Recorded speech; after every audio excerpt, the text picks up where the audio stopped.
नमस्कार शेतकरी मित्रांनो, राम राम.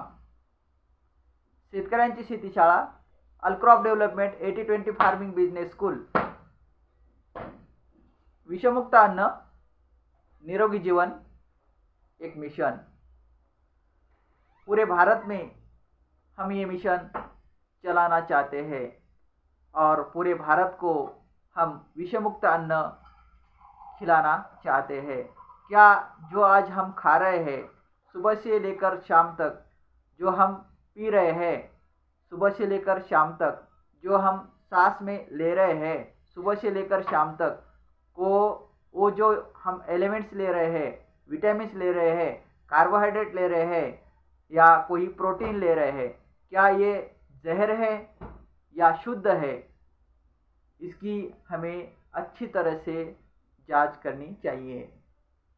क्योंकि किसान भाइयों, जो भी हम खेती में डाल रहे हैं वही हमारे थाली में आने वाला है. ना तो डॉक्टर कहेगा प्रोटीन की कमी है तो प्रोटीन खाओ, प्रोटीन किस में है डॉक्टर को दिखेगा प्रोटीन है ज़्यादा से ज़्यादा मांस में. कितना प्रोटीन है मांस में? 65%. तो डॉक्टर क्या बोलेगा? संडे हो या मंडे रोज खाए अंडे, ऐसा ही बोलेगा.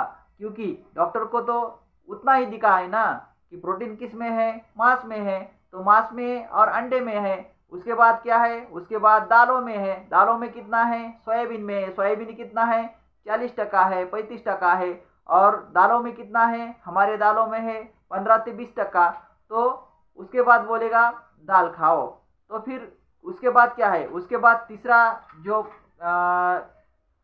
चैप्टर आता है उसमें आता है दूध. दूध में कितना है? भैंस के दूध में 60% है फैट और हमारे गाय के दूध में 4 से 5% है. तो फिर बोलेगा दूध के पदार्थ खाओ. तो फिर उनमें से जो प्रोटीन निकलता है वो प्रोटीन कौन सा है? मांस में अगर 60% प्रोटीन है तो वो प्रोटीन है तामसिक प्रोटीन है. और दालों में जो प्रोटीन है वो कौन सा प्रोटीन है? वो राजसिक प्रोटीन है. और दूध में जो प्रोटीन है वो कौन सा प्रोटीन है? वो सात्विक प्रोटीन है. तो फिर प्रोटीन खाना ही है तो फिर हम कौन सा खाए?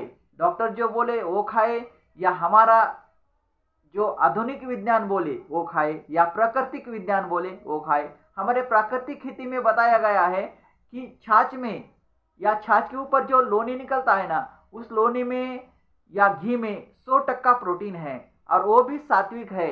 वो किसी ने हमें बताया ही नहीं है कि 100% वाला प्रोटीन खाए. 100% वाला प्रोटीन किसने खाया? 100% वाला प्रोटीन खाया भगवान कृष्ण ने, और चुरा चुरा के खाया. उन्होंने बोला है प्रोटीन चुरा चुरा के खाओ. और प्रोटीन दूसरा प्रोटीन खाया किसने? कंस ने. कंस को मारने के लिए परमेश्वर ने अवतार लिया था श्री कृष्ण का, और श्री कृष्ण ने अवतार लिया कंस को मारने के लिए. तो वो कंस खाने वाला, कंस जो खा रहा था मांस, उसमें प्रोटीन था 65%. और कृष्ण जो खा रहे थे प्रोटीन, उसमें प्रोटीन था घी में 100%. तो वो कृष्ण का प्रोटीन 100% और कंस का प्रोटीन 65%. कृष्ण युद्ध जीत गए.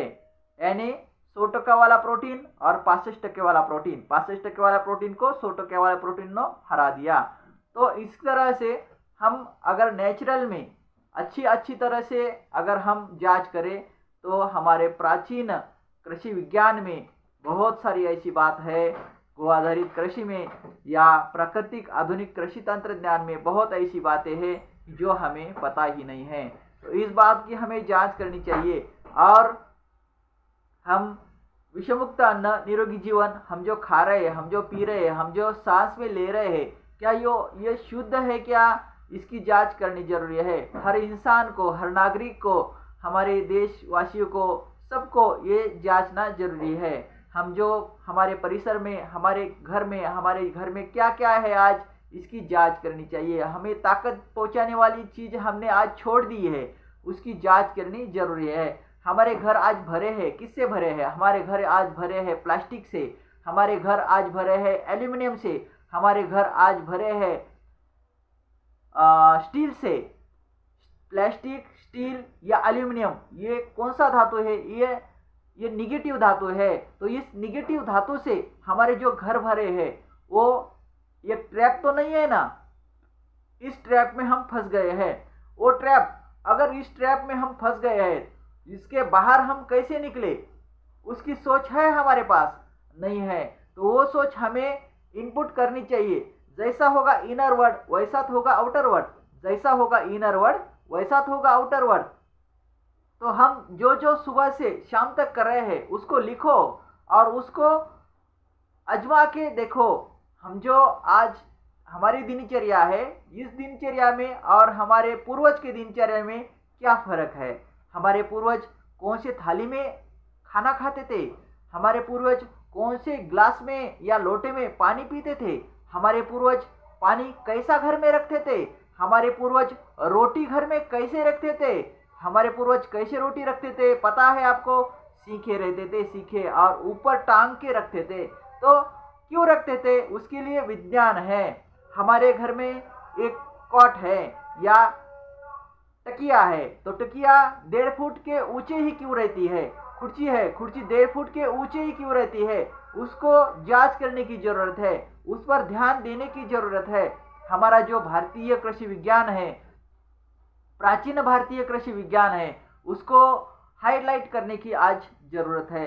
हम जो भी कृषि में कर रहे हैं, या सही कर रहे हैं या गलत कर रहे हैं, उसकी जांच भी होनी जरूरी है। क्योंकि आज हम आगे बढ़ना चाहते हैं, आज हम 21वीं सदी में जीवन अपना अच्छी तरह से बिताना चाहते हैं और प्रगत राष्ट्र खुद को कहते हैं, और महासत्ता भारत बनाने का हम सपना देख रहे हैं, या वो सपना हम पूरा करके भी रहेंगे। लेकिन हमारा विषमुक्त जीवन निरोगी अन्न है क्या?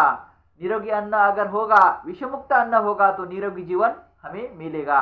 तो हमारे खान पीन में कुछ बदलाव हुआ है क्या पहले से, या करने की जरूरत है क्या? उस पर ध्यान देने की जरूरत है।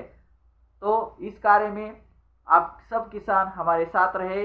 विषमुक्त अन्न निरोगी जीवन, ये मिशन पूरा इंडिया में हम लाके रहेंगे। पूरे महाराष्ट्र भर में हम ये कार्य कर रहे हैं, और इसके बाद हम पूरे दूसरे राष्ट्र में और पूरे देश में ये मिशन फैला के रहेंगे। जय हिंद, जय महाराष्ट्र मित्रांनो, धन्यवाद। जय जवान, जय किसान।